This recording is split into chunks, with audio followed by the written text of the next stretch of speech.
안녕하세요. 저는 큰 인연 끝에 또 다른 인연을 제 삶에 얻게 된 60대 여성입니다. 사람의 인연은 어디에서 맺어질지 모른다고 하죠. 제가 그걸 참 깊이 경험하게 된 사람 중 하나입니다. 소소하고 평범하게 시작했지만 누구보다도 짙은 인연으로 남은 저의 소중한 관계에 대해 이야기를 해볼까 합니다. 저는 일찍이 결혼을 했습니다.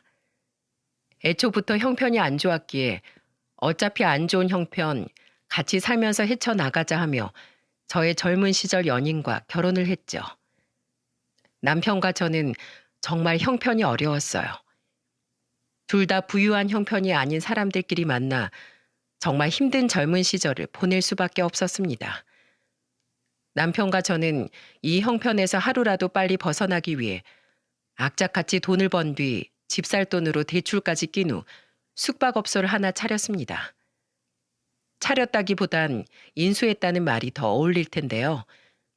좋은 기회로 숙박업소 건물 하나를 인수받을 일이 생겨 바로 인수를 받고는 건물이나 방들도 저희가 다 짓고 하기엔 돈이 너무 많이 들어 조그만 손을 본 정도였어요.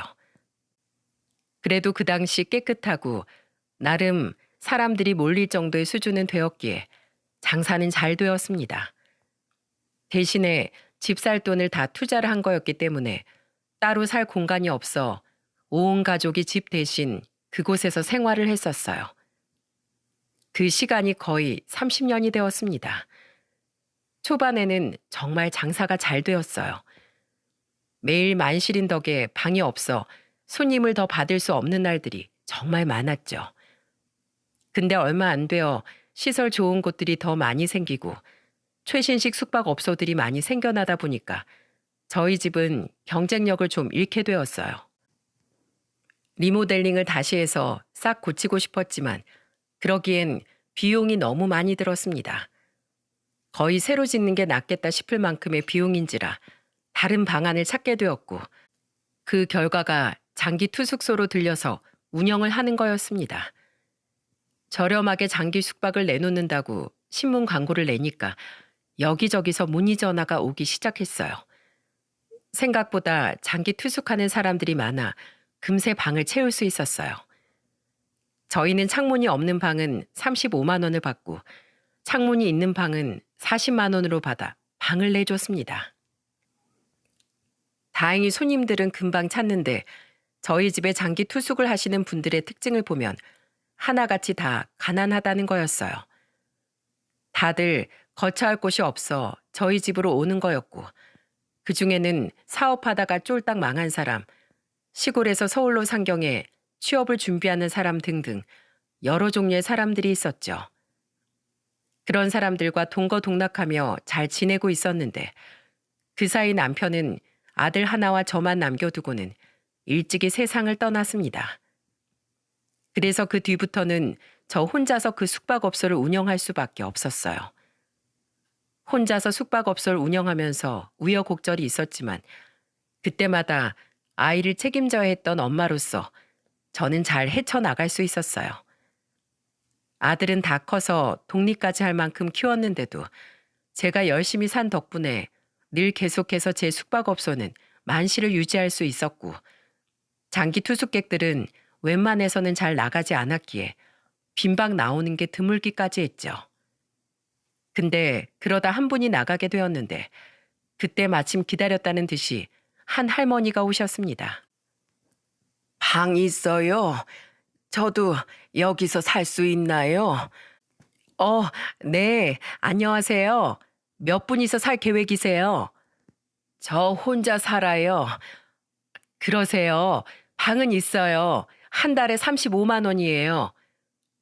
네, 제가 여기서 장기 투숙해야 하는데 괜찮아요? 1년 정도 생각하고 있어요. 네, 당연하죠.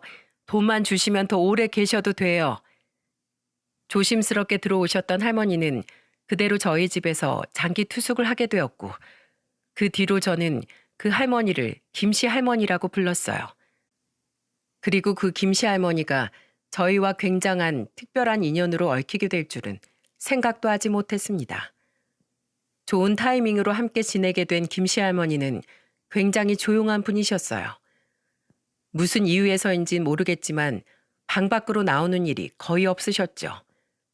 그래서 오히려 제가 궁금해서 할머니 방으로 찾아갈 정도였어요. 심지어는 밥은 먹고 지내시나 걱정이 될 만큼 집 밖으로 나오는 경우가 거의 없으셔서 종종 상을 차려드린 적도 있었죠. 똑똑. 예. 할머니, 저 여기 주인이에요. 오늘도 통 안 나오시는 것 같길래요. 식사는 하셨어요? 아, 예. 컵라면 먹었어요.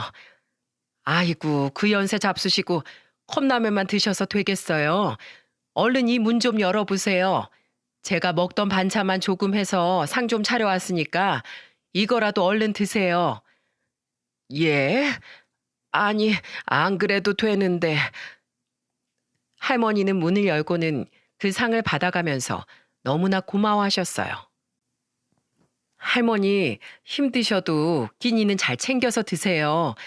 할머니 지금 여기 들어오신 지 일주일이 넘었는데 밖에도 잘 안 나가시고 식사도 매일 라면만 드시잖아요.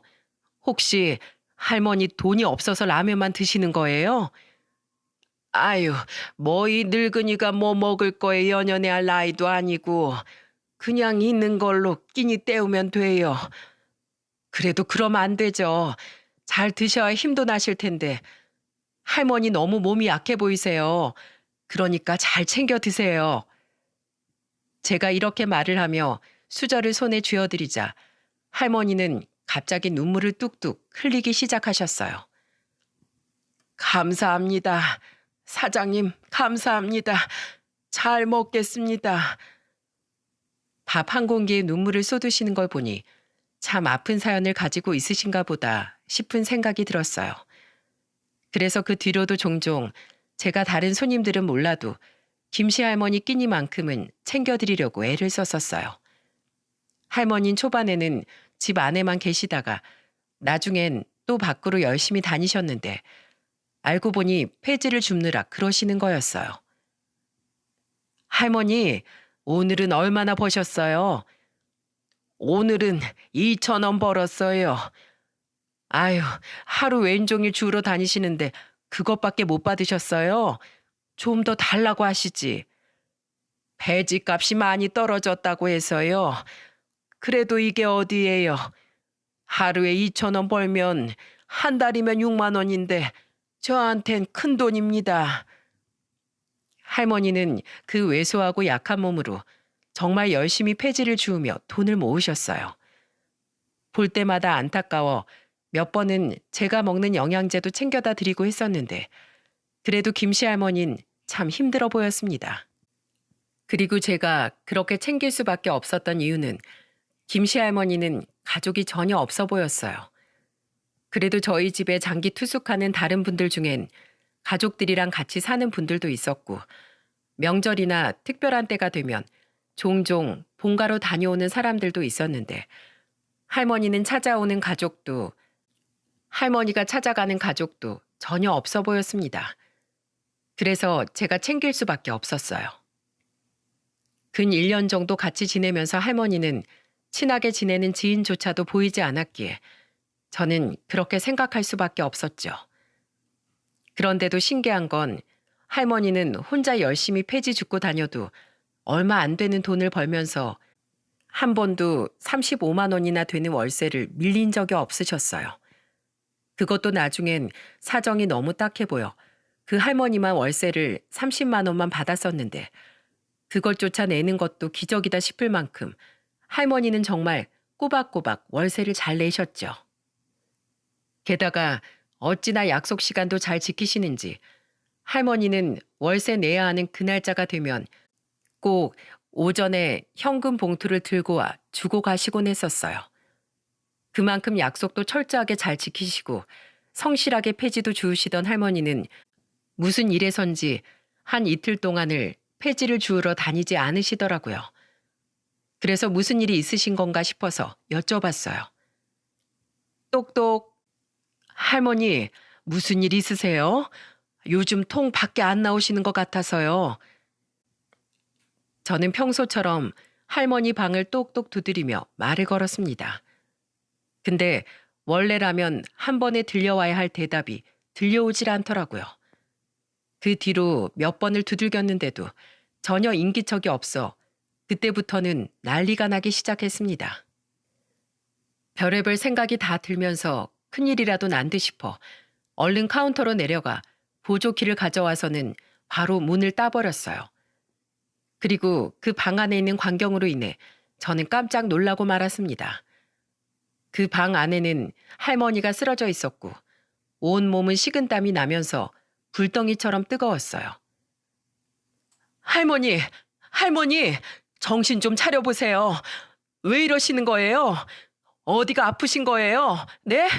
할머니, 제발 정신 좀 차려보세요. 저는 할머니를 막 흔들고 입에다가 찬물도 먹여가면서 막 깨웠습니다. 그런데도 미동이 없던 할머니는 겨우 눈을 뜨더니 힘겨운 목소리로 말씀을 하시더라고요. 아, 아, 사장님, 언제 오셨어요? 제가 깜빡 졸았네요. 졸다뇨. 지금 졸고 계신 게 아닌데 어디가 아프신 거예요 대체? 언제부터 이러셨어요? 아, 괜찮습니다. 저 이제 일어나야겠네요. 무슨 소리세요? 당장 병원으로 가요. 할머니 지금 병원 안 가면 큰일 나게 생겼어요. 저는 맥없이 축 늘어져 있는 할머니를 모시고 곧바로 병원으로 모시고 갔습니다. 어차피 저희는 다들 장기 투숙객이 머물고 있는 곳이었기에 카운터를 보고 있을 필요가 없어 제가 차로 할머니를 직접 모시고 다녀왔어요. 병원에 가자마자 할머니는 바로 링게를 맞으러 들어가셨어요. 저는 보호자를 부르고 싶었지만 할머니에 대해 아는 것이 전혀 없었기 때문에 보호자도 부를 수가 없었습니다. 게다가 할머니 본인도 보호자가 없다며 부를 필요 없다고 하셨다고 하더군요. 그래서 보호자를 제가 대신해 의사 선생님과 이야기를 나눴어요. 의사 선생님은 심각한 목소리로 저에게 와서 말씀을 해주셨죠. 지금 할머니 상태로 봐서는 정확하게 검사를 더 해봐야 할 것 같은데 할머니가 무슨 일인지 모르겠지만 검사를 완강하게 거절하고 계세요. 그래서 저희로서도 지금은 어쩔 도리가 없네요. 보호자분께서 할머니를 좀 설득해 보셔야 할 것 같아요. 단순히 잠깐 병원에 있다가 가실 상태는 아니신 것 같으니 검사 받아보시라고 권유 좀 해보세요. 의사 선생님은 심각하게 말씀을 하셨고 저는 그대로 할머니에게로 가서 다그치듯 말을 건넸습니다. 할머니, 의사 선생님이 할머니 지금 검사 받아야 한다고 하시는데 왜 검사를 거부하고 계세요? 검사 받으셔야죠. 아유, 이 나이 되면 다 그래요. 식은땀도 나고 열도 나고 힘도 없고 그래요. 그러니까 그렇게 호들갑 떨 필요 없어요. 지금도 병원비가 얼마나 많이 나오겠어요. 우리 얼른 가요. 나 이제 괜찮아요. 멀쩡하니까 빨리 집으로 갑시다. 할머니는 저의 계속되는 권유에도 검사를 거부하셨어요. 그리고는 병원비가 아깝다면서 빨리 집으로 가자며 서두르셨죠. 제가 병원비를 대신 내드린다고 하는데도 거부를 하시는 할머니로 인해 그대로 집으로 돌아갈 수밖에 없었어요. 하지만 그날 이후 지금까지도 전 제가 만약 그때 할머니를 더 설득해서 어떻게든 검사를 받게 도와드렸으면 어땠을까 하는 아쉬움이 크게 남아 있습니다. 그때 제가 그냥 그대로 집으로 돌아온 게 정말 큰 한이 되고 말았어요. 그렇게 집에 오신 할머니는 정말로 괜찮아지셨는지 그 뒤로는 또 계속해서 폐지를 주우러 다녀오셨어요. 그리고 저는 그때부터는 더 할머니를 매 끼니를 챙겨드릴 만큼 할머니를 모시듯 살았어요. 하지만 김씨 할머니는 신세 지는 걸 너무나도 싫어하시는 분이라 공짜는 안 된다면서 늘 저희 숙박업소 청소를 하시곤 했어요.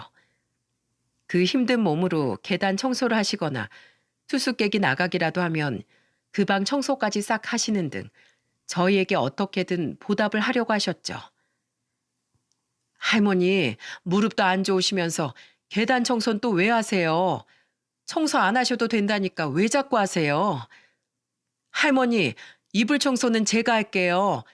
아이 참, 객실 청소하지 마시라니까 또 하고 계시네. 이렇게 매번 제가 말려도 소용이 없었어요. 제가 말리기라도 하면 늘 할머니는 한결같이 이렇게 대답을 하셨죠. 어떻게 은혜를 받곤 그냥 지나쳐요? 나 아직은 힘 남아 있어요.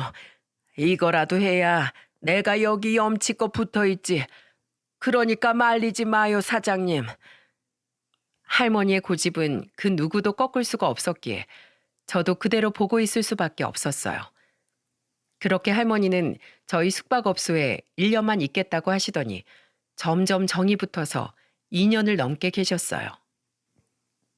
할머니와 저는 겉으론 크게 안 보였을지 몰라도 속으로는 정이 많이 붙어 꽤나 가까운 사이로 잘 지내고 있었죠.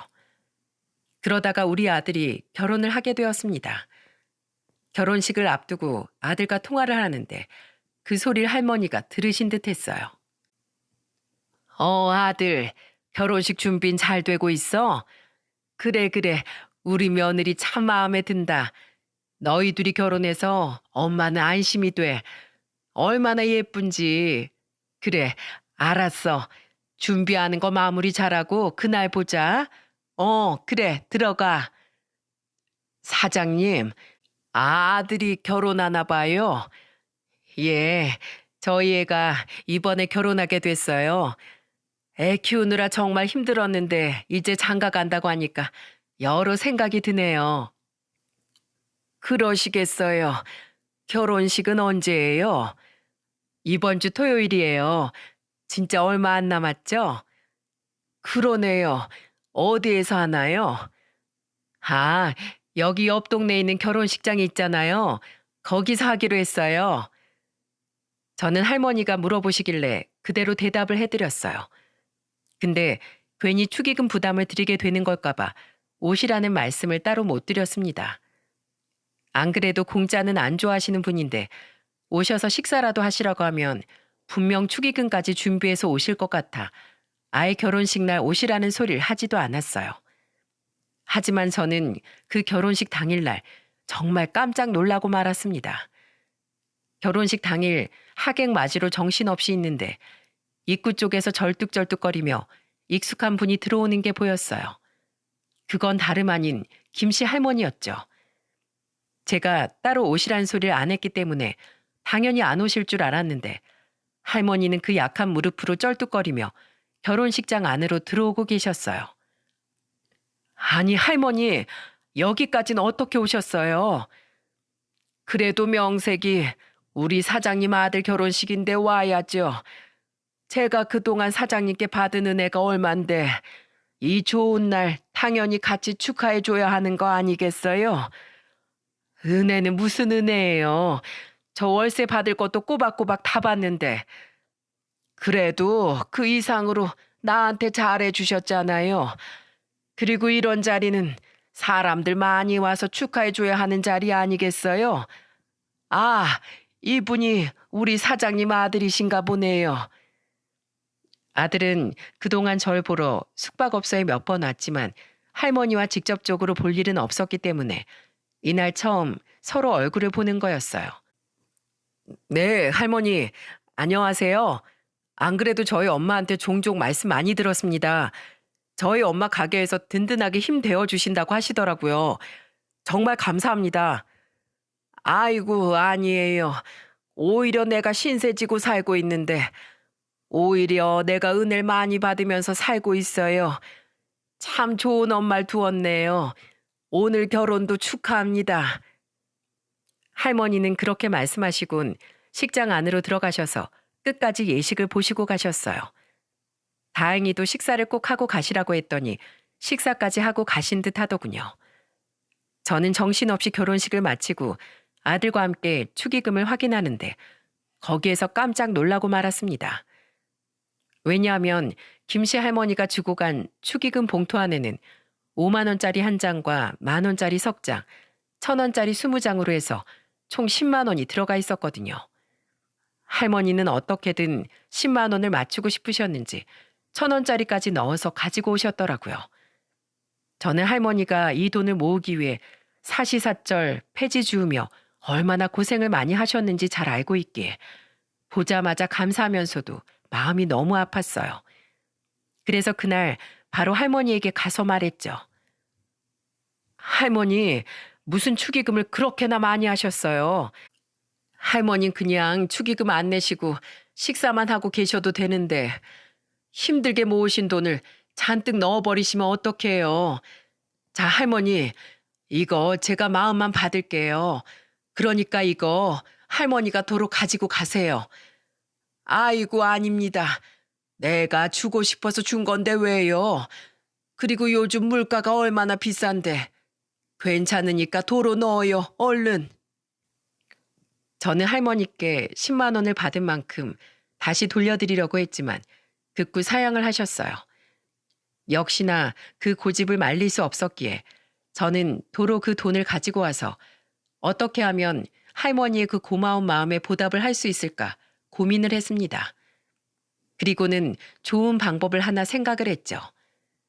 저는 할머니께 한 달 동안의 월세를 안 받기로 했어요. 할머니, 이거 제 호의 아니고요. 할머니가 제 아들 결혼식 축의금까지 챙겨주신 마음이 너무 감사해서 저도 보답해드리고 싶어서 그러는 거니까 꼭 들어주세요. 이번 달엔 월세 안 주셔도 돼요. 저도 너무 감사해서 그러는 거니까 사양하지 마시고요. 아셨지요? 예? 아, 안 돼요, 안 돼. 거의 다 준비했어요. 그리고 남한테 피해 줄 수 없어요. 할머니, 전 할머니 남으로 생각 안 해요. 그리고 절대 피해 주시는 거 아니니까 제 마음 받아주세요.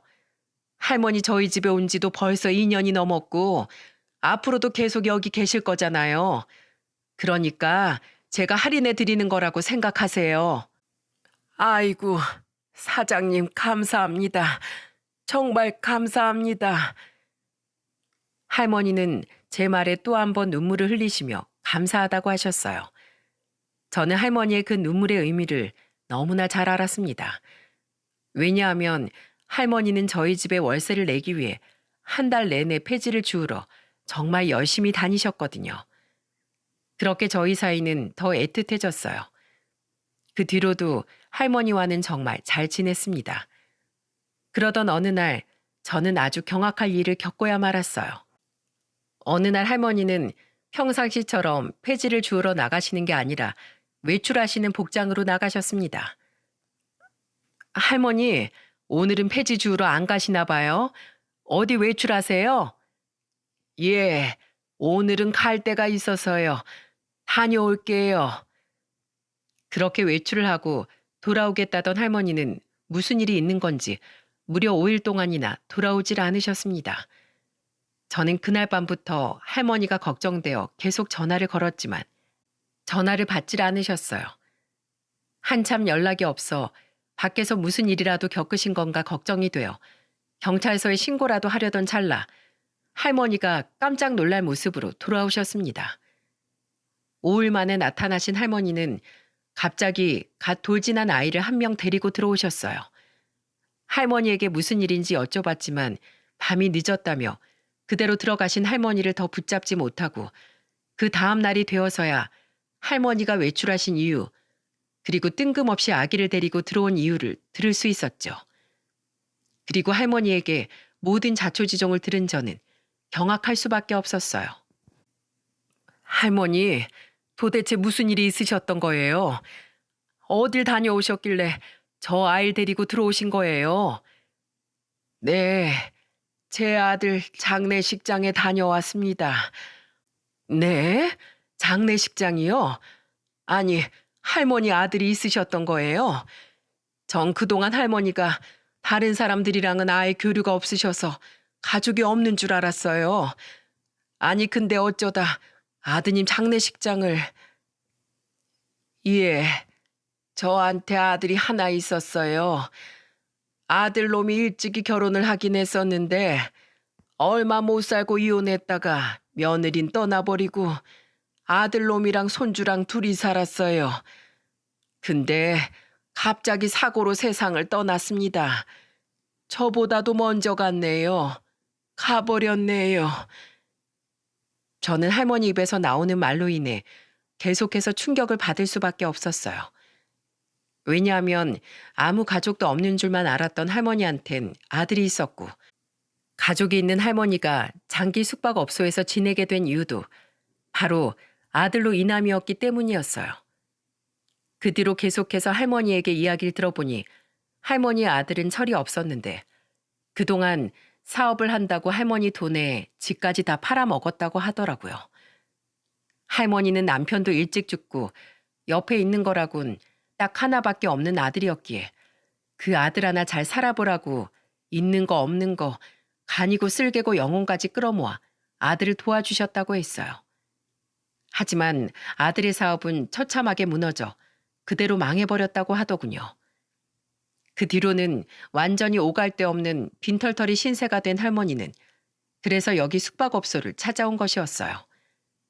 할머니가 우리 숙박업소에 찾아온 것이 2년 전이었는데 그동안 아들하고는 연락 한 번 안 하면서 지내셨다고 하시더라고요.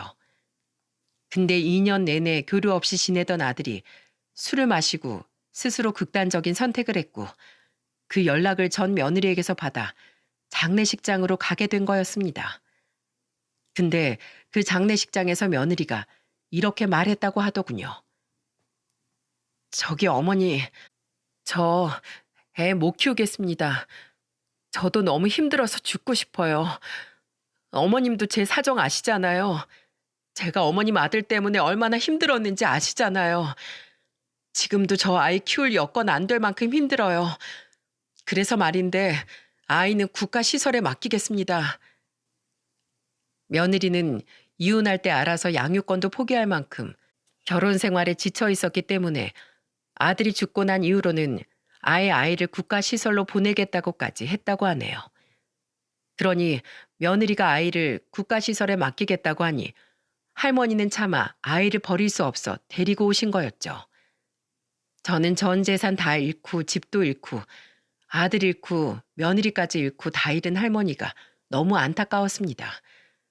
저한테 그저 덤덤한 목소리로 외출 좀 하겠다며 나가신 할머니는 5일 동안 아들의 장례를 치르고 며느리와 대치까지 하며 손주를 데리고 온 것이었어요. 근데 할머니는 끝까지 자신의 처지에 대한 신세 한탄은 일체하시지 않고 저한테 부탁만 하시더라고요. 아직 애가 어려서 손님들한테 시끄럽다고 민원이 들어올 수도 있는데 그것만 좀 양해해 주세요. 제가 최대한 손주 울지 않도록 잘 보살피겠습니다. 할머니는 이미 처음부터 저한테 이 모든 이야기를 꺼내실 때 진짜는 이 말씀을 하시려고 저한테 말씀을 하셨던 거였어요. 정말 너무 딱했습니다. 너무나 안타까웠어요. 그래서 저는 할머니를 생각해 말을 했죠. 할머니, 그건 걱정 안 하셔도 되는데 그래도 앞으로 어쩌시려고 그러세요. 지금 환경이 너무 안 좋잖아요. 할머니 건강도 안 좋으시고 지금 경제적인 상황도 안 되시는데. 아니에요. 저 키울 수 있습니다. 저 오래 살 수 있어요. 난 우리 손주가 너무 불쌍해요. 어쩌면 우리 손주가 이렇게 된 건 다 내 탓일지 모릅니다. 아니, 다 내 탓이에요. 실은 내가 우리 아들한테 너무 모질게 했어요. 우리 아들 사업 망했을 때 내가 그럴 수 있다며 다독여 줬어야 했는데 너무나 원망스러워서 심하게 대했어요. 왜 내 돈을 다 가져가서 망하게 했냐? 왜 내 인생을 이렇게 못 살게 구냐? 그러면서 너무 힘들게 했어요. 그러지 말았어야 했는데 모든 상황이 다 이렇게 된 건 전부 나 때문이에요. 나 때문에 우리 아들 죽은 거나 마찬가지예요. 이야기를 더 들어보니 할머니는 아들이 자신의 전 재산을 가지고 간 것 가지고 뭐라고 많이 하신 듯 했어요. 그 눈빛에 한이 서려 있는데 제가 다 눈물이 났습니다. 그래서 저는 할머니와 할머니 손주를 받아들일 수밖에 없었어요. 근데 정말로 할머니는 아기 기저귀 값도 분유 값도 없었어요. 그래서 제가 몇 번 사다 드리기도 하고 또 할머니 대신에 아이를 보고 있으면 할머니가 전보다 더 열심히 폐지를 주우러 다니면서 분유 값을 벌고 계셨죠. 그렇게 보는 이도 당사자도 힘겹게 지내고 있던 때 우리 아들이 숙박업소에 왔습니다. 아들은 결혼 후에 며느리랑 같이 해서 저한테 종종 찾아오곤 했어요. 근데 매번 할머니는 폐지를 주우러 나가셔서 없었기에 인사할 틈이 없었죠. 근데 그날은 할머니가 아이를 데리고 온 이후로 처음 아들이 방문한 날인데 마침 또 할머니도 계시던 날이었어요. 그래서 아들이 바로 알아보고는 인사를 드렸죠. 할머니, 안녕하세요. 아, 네네. 저번에 그 결혼식 신랑 맞죠?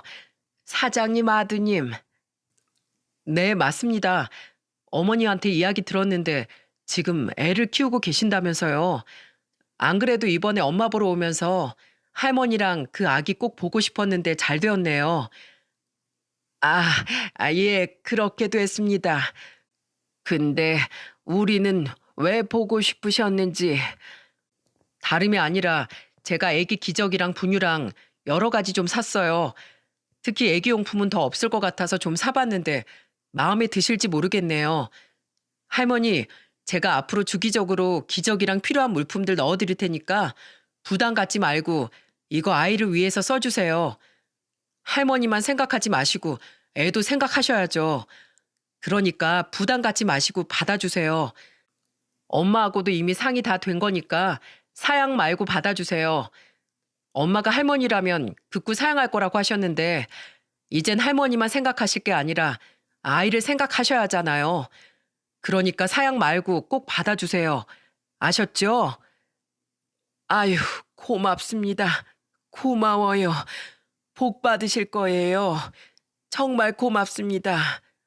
안 그래도 기저귀 값도 없어서 힘들었는데 고맙습니다. 처음으로 할머니는 아무 사양 없이 제 아들의 호의를 받아들였어요. 근데 그럴 수밖에 없었던 게 정말 할머니는 기저귀 값도 분유 값도 없는 상황에서 이제는 아기까지 봐야 했기 때문에 폐지를 주우러 갈 시간도 없었어요. 할머니는 내색은 안 하셨지만 이미 그 모든 것이 다 제 눈에는 보였어요. 그래서 실은 제가 먼저 아들에게 전화를 해서 이야기를 했던 거였습니다.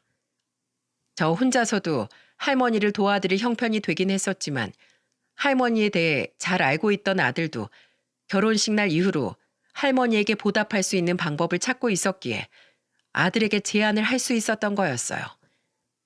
제가 할머니 사정에 대해 이야기를 했을 때도 너무나 안타까워했던 아들은 흔쾌히 저의 제안을 따라주었죠. 근데 거기에 얹어서 아들은 더 놀라운 제안을 저에게 해왔어요. 좋아요. 우리 할머니 후원해드리자. 할머니 손주가 유민이라고 했나? 유민이 너무 불쌍하네.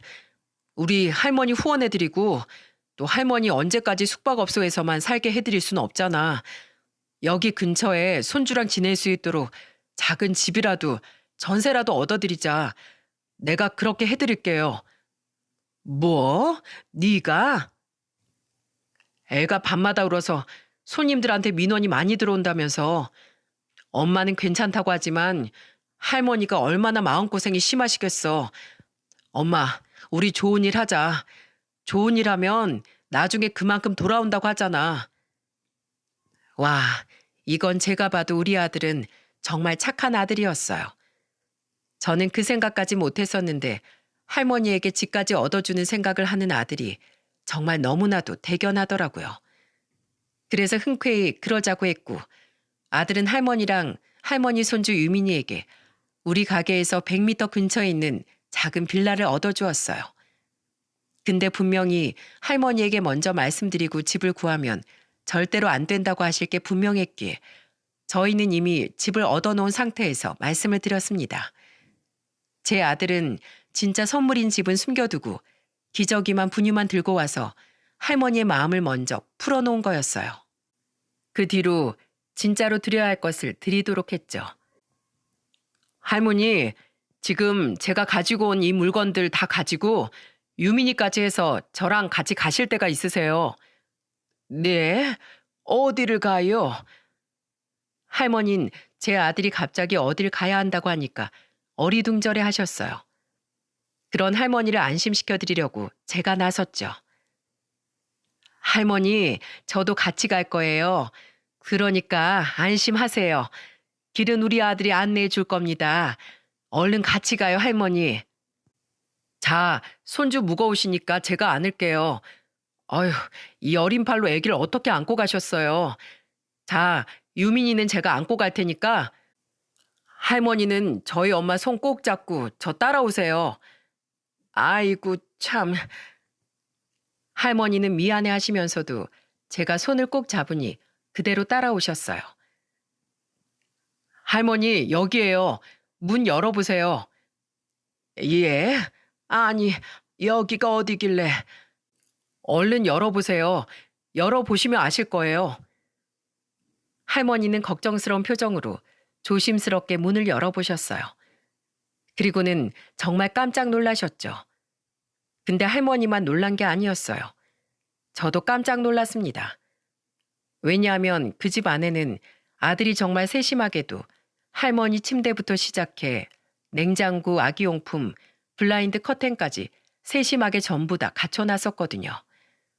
놀라워하며 입을 못 다물고 있는 할머니에게 아들이 말을 했어요. 할머니, 앞으로 여기서 지내세요. 이제부터 여기가 할머니 집입니다. 예? 아니, 제가 이런 걸 받아도 돼요? 네, 할머니. 여기 어차피 전세예요. 부담 갖지 마세요. 아들이 괜찮다며 안심시켜드리면서 말을 하자 그제서야 할머니는 안도의 한숨과 함께 눈물을 흘리며 말씀을 하셨어요. 아유, 고맙습니다. 제가 거기서 많이 민폐를 끼쳤지요. 아기 때문에 민원이 많이 들어와서 그렇지요.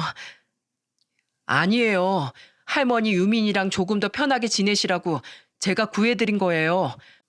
아유, 어떻게 이런 호의를. 아유, 고맙습니다. 정말로 고맙습니다. 할머니는 연신 고맙다고 말씀을 하시며 눈물을 펑펑 쏟으셨어요. 근데 제가 생각해도 우리 아들은 정말로 어렸을 때부터 착하다고 소문난 아들이었기 때문에 참 자랑스럽고 잘 컸다 싶었어요. 사실 제 아들은 할머니가 혼자 왔을 때부터 한 번씩 궁금해했었어요. 또 저한테서 할머니가 폐지 주우러 다니신다고 했을 때도 몸도 많이 안 좋다는 것까지 다 들었기에 항상 안쓰럽게 생각을 했었죠. 근데 그래도 저는 아들이 선뜻 할머니의 사정을 듣고 전세까지 구해줄 줄은 몰랐어요. 아기 용품까진 해줄 거라고 생각했지만 여기까지는 미처 생각하지 못했죠. 나중에 아들하고 이야기를 해보니 전세는 나중에 돌려받을 수 있으니까 혹여라도 나중에 집을 빼게 되면 다시 가지고 오면 된다며 아들이 거처를 마련하고자 했던 거더라고요. 할머니는 이렇게 준비된 집을 보면서 그 자리에서 주저앉아 오열을 하면서 고맙다고 살면서 이렇게 은혜를 받아본 적도 없고 난 참 복받은 사람이라고 말씀하셨습니다. 덕분에 저도 울고 제 아들도 울면서 그렇게 훈훈하게 마무리가 되었죠. 그날로 할머니는 그 집에 손주와 들어가서는 편안하게 잘 지내셨어요. 월세 낼 걱정도 없었고 아기 용품들도 제 아들이 주기적으로 넣어주었기에 훨씬 안정되게 보내셨죠. 무엇보다도 제 아들이 나라에서 지원을 받을 수 있는 부분들을 다 알아보고 국가 지원 관련해서 신청하는 것까지 다 도와주었기에 훨씬 편하게 지내실 수 있는 거였어요. 그렇게 우리는 더 가족처럼 지낼 수 있었습니다.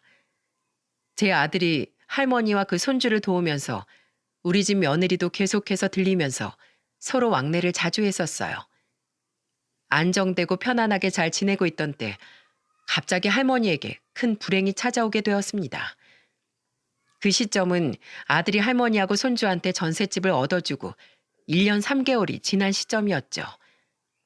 당시 저는 일을 하고 있었는데 생각지도 못한 곳에서 할머니의 소식이 들려왔어요. 그곳은 병원이었습니다. 저도 일하는 새 몰랐는데 알고 보니 손주가 계속해서 울었던 것 같더라고요. 이상하게 하루 종일 우니까 할머니 옆집에서 사는 사람이 경찰에 신고를 했고, 아무리 문을 두드려도 안에서도 애 울음소리만 들릴 뿐 인기척이 없었기에 경찰은 119까지 불렀던 것 같아요. 119가 문을 따고 들어가니 아기는 울고 있고 그 옆에 할머니가 쓰러져 있었다고 했습니다. 그리고는 바로 병원으로 이송을 하고선 보호자에게 연락을 하려고 할머니 통화 목록을 보니 보호자는 없고 저와 연락한 것밖에 없어 병원에선 저한테 연락을 했던 거였어요. 저는 깜짝 놀라 아들한테 연락을 해놓고는 얼른 병원으로 달려갔습니다. 할머니가 쓰러졌다는 소식을 듣고 아들과 며느리도 그 병원으로 왔어요. 그날은 일요일이었기 때문에 집에서 쉬고 있던 아들 부부도 올 수 있었던 거였어요. 수술 들어가기 전 알고 보니 할머니는 말기암 병을 가지고 있었던 거였죠. 정말 상상도 못한 병이었습니다. 할머니는 이미 이 병에 대해 알고 계셨는데 누구보다 자기 몸을 잘 알면서도 치료를 안 했던 것 같아요. 나중에 할머니 방 안을 살펴보니 진통제가 잔뜩 나왔었는데 할머니는 그것만 먹으면서 버티고 버티다 병을 키워왔던 것 같았죠. 그렇게 꿋꿋하게 진통제만 먹으며 버텼던 것도 할머니는 돈이 없어서 그랬던 것 같아요. 또 한 번 할머니 때문에 마음이 아팠던 순간이었습니다. 그 당시 의사가 할머니 상태에 대해 알려주는데 이런 말을 하더라고요. 지금 할머니가 말기암이세요. 지금 상태론 얼마 못 사실 것 같습니다. 병이 이 정도까지 진행된 거면 고통 속에서 엄청 힘드셨을 거예요.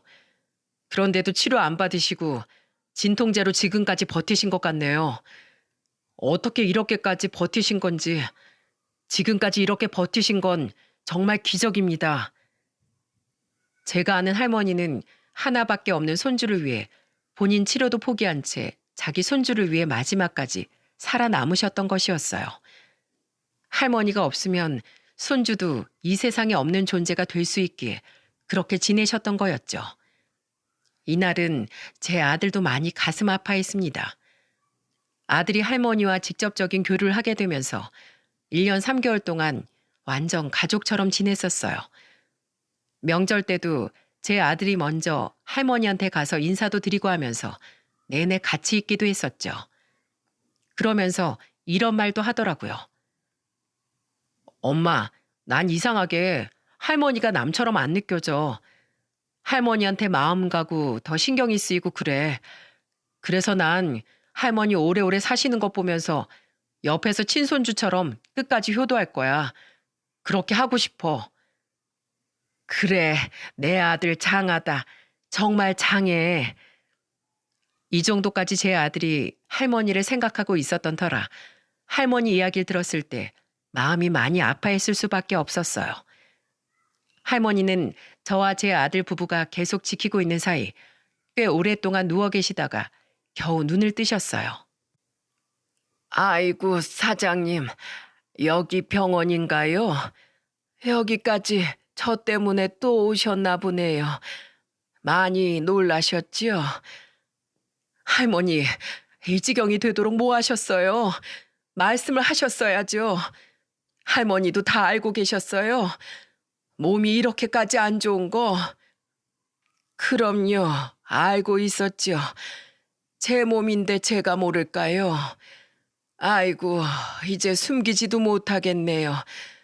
나는 이제 죽어도 상관없는데 내가 없으면 우리 손주 어찌하면 좋을지 모르겠습니다. 할머니는 진심으로 한탄을 하시며 말씀하셨어요. 할머니가 손주를 보시려면 먼저 치료를 받으셨어야죠. 안 그래도 애기 데리고 와서야 나중에 혼자 병원에 갔더니 이미 늦었다고 하더라고요. 이미 늦은 거 조금 더 살자고 연명 치료하면 뭐합니까? 그 시간에 우리 손주랑 1시간이라도 더 놀아주지. 전 치료보다 손주를 택했습니다. 아휴, 할머니. 저는 할머니의 한탄을 듣는데 눈물이 쏟아지듯 내렸습니다. 할머니는 그렇게 말씀을 하시면서 그 후로 바로 퇴원을 하려고 하셨지만 저희가 강하게 말렸어요. 그래서 할머니는 그 뒤로 계속해서 병원에서 지내셨죠. 할머니는 제가 병원에서 같이 있으면서 간호를 했어요. 병원에 계시는 동안 할머니는 많이 힘들어 하셨죠. 숨도 가쁘고 언제든 돌아가실 것처럼 힘들어 하시는데 제 마음이 다 불안하더라고요. 아기는 제 아들네 부부가 보고 있었고 할머니가 보고 싶어 하실 것 같아 종종 병원에 데리고 오면서 보여드리곤 했습니다. 할머니, 유민이는 저희가 잘 돌보고 있으니까 신경 쓰시지 마세요. 그리고 얼른 자리 털고 일어나셔야 돼요. 아셨지요? 우리 유민이 좀 보여줘요. 우리 유민이. 네, 할머니. 유민이 지금 여기 있잖아요. 유민아, 할머니 해봐. 할머니. 아이고, 유민아. 할미야. 내 새끼. 까꿍. 옳지. 까꿍. 할머니는 마지막 순간까지도 손주랑 놀아주려고 장난을 쳐주셨어요. 그 모습이 어찌나 애처롭던지 저는 부디 할머니가 조금이라도 더 오래 숨이 붙어 있어서 손주와 행복한 시간을 보내시길 바랄 뿐이었습니다. 근데 할머니가 어느 날은 돌아가시기 전 제 아들 부부를 불러서 무슨 말씀을 하시더라고요. 그건 할머니의 간절한 부탁이었습니다. 저기 창윤 씨, 부탁이 있는데 염치 없지만 부탁 하나만 들어줄 수 있으실까요? 네, 할머니, 뭐든 말씀하세요. 다름이 아니라 제가 혹시 죽거든 우리 손주 좀 보육원에 맡겨주세요. 네? 보육원이요? 예, 보육원이요. 이제 우리 손주 키워줄 사람도 없는데 어떻게 하겠습니까? 나 창윤 씨 믿고 맡기고 싶네요. 보육원 믿고 맡길 만한 곳에 맡겨주십시오. 이렇게 부탁합니다. 할머니, 어떻게든 아기는 보육원에 안 보내고 싶어 하셨잖아요. 예, 그랬죠. 근데 어쩝니까? 내 상황이 이런 것을. 근데 이제는 괜찮아요. 저는 하늘에서도 우리 손주 돌볼 겁니다. 돌볼 거예요. 그러니 제 마지막 부탁입니다. 꼭 좋은 대로 부탁합니다. 창윤이와 제 며느리는 할머니의 말을 들으면서 계속해서 눈물만 흘렸어요. 그리고 그 부탁과 함께 할머니는 이틀 뒤에 눈을 감으셨죠. 얼마나 한이 많은지 할머니는 눈도 못 감으셨어요. 결국 그렇게 할머니는 세상을 떠나셨죠. 할머니가 돌아가신 후에는 장례까지 다 저희가 치러드렸어요. 하지만 또 하나의 숙제가 남아 있었습니다. 그건 바로 할머니의 손자였죠. 할머니가 제 아들에게 자신의 손주를 보육원에 맡겨달라곤 했지만 저는 그게 참 마음이 쓰이고 아기가 눈에 밟히더라고요. 그래서 혼자서 끙끙거리며 고민을 하고 있는데 제 아들 창윤이가 큰 결심을 하고 먼저 저한테 말을 하던 거 있죠. 그건 바로 유민이를 자기 아들로 키우겠다는 말이었습니다.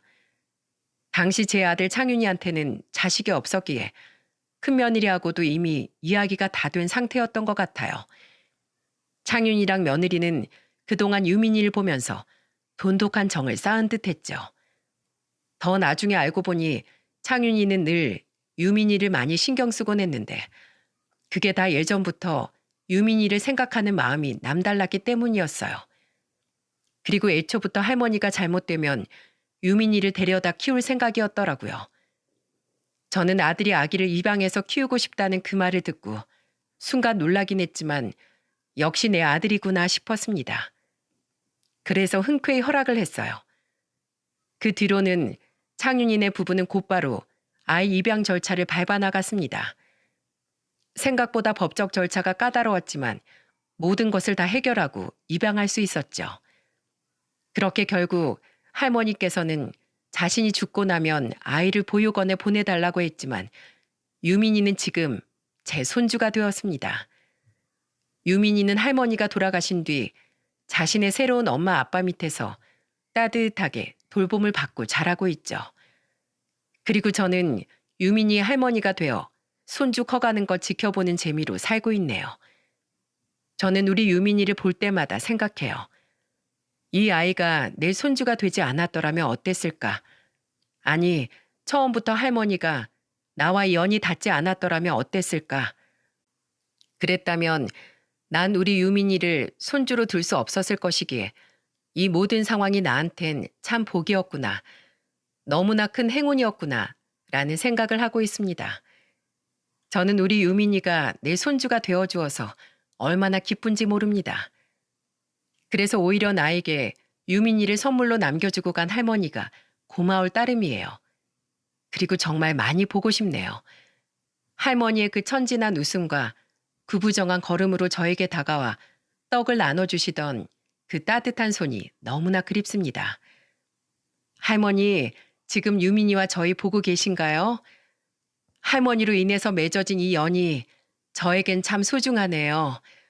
그리고 저에게 가장 큰 인연이 되어준 할머니도 무척이나 보고 싶습니다. 할머니가 돌아가시기 전에 말씀하셨던 것처럼 유민이 잘 돌봐주세요. 하늘에서 항상 지켜봐 주세요. 이곳에서는 저희가 최선을 다해 키우겠습니다. 많이 보고 싶습니다, 할머니. 제 사연을 들어주신 여러분도 부디 우리 유민이가 잘 커가는 걸 지켜봐 주세요. 그리고 우리 자랑스러운 아들과 며느리도 가슴으로 낳은 자녀를 잘 키울 수 있도록 응원해 주시고요. 또 저는 여러분의 인생에도 참으로 소중한 인연을 맺을 행운이 찾아오길 기도하겠습니다. 감사합니다.